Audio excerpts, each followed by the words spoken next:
He was a helpless father, watching his daughter lying on the bed with her hands chained, barely hanging on to life. Yet he still could not find the people responsible. One day, while he was feeling hopeless, he happened to witness a robbery. Kersey stepped forward to stop it, but unexpectedly the criminals fired at him immediately. He quickly dodged the bullets. The attacker then drove straight toward him. Kersey pulled out his gun and fired repeatedly at the vehicle. The car crashed into a water pipe. The enemy got out of the vehicle with a gun. Kersey hid behind another car, waiting for the perfect moment. Suddenly, he rushed out and shot the attacker. After seeing the enemy fall to the ground, he walked over and fired a final deadly shot. Facing the wounded attacker still struggling inside the car, Kersey showed no mercy and simply walked away. After receiving the report, the police arrived at the scene. By watching the video recorded by a witness, they discovered the killer was left-handed. The next day, Kersey met a young boy named Taylor at the hospital. From Taylor, he learned about a bully known as the Ice Cream Man. At that moment, Kersey knew who his next target would be. On the street, two men were selling ice cream, but they had no idea a deadly danger was approaching. Fuck you.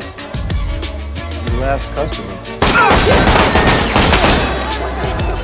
This incident caused a huge public reaction. Some people called him a hero. Others believed his actions were wrong. But Kersey did not care what people thought about him. That day, the murder case that had no clues finally gained a lead. A young man who had been shot was brought into the hospital. Kersey noticed his own watch on the man's hand. Then he found a phone and a grocery store business card inside his bag. He went to the morgue, used the young man's finger to unlock the phone, and took back his watch. On the phone, he discovered photos taken before the robbery. Realizing the robbery had been carefully planned, Kersey's desire for revenge was reignited.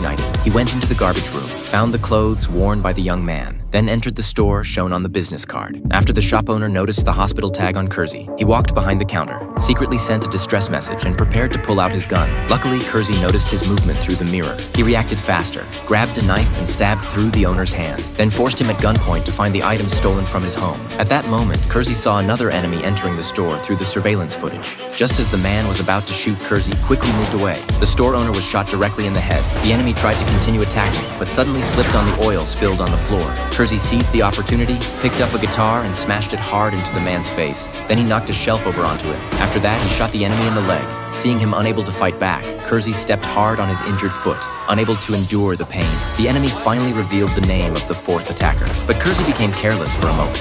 The enemy kicked him to the ground. The man stood up and prepared to attack, but he was suddenly hit by a bowling ball. Kersey immediately finished him with a shot to the neck. During the fight, he accidentally dropped his ring at the scene. To prepare for revenge against the next target, Kersey began collecting medicine and syringes from the hospital. Just then, the police suddenly arrived at his door. They showed him a photo and his ring. Kersey thought he had been exposed. Fortunately, the officers were only there to tell him that the case had made new progress. After the police left, Kersey smashed the phone he had taken from the criminals because he was ready to begin his next move.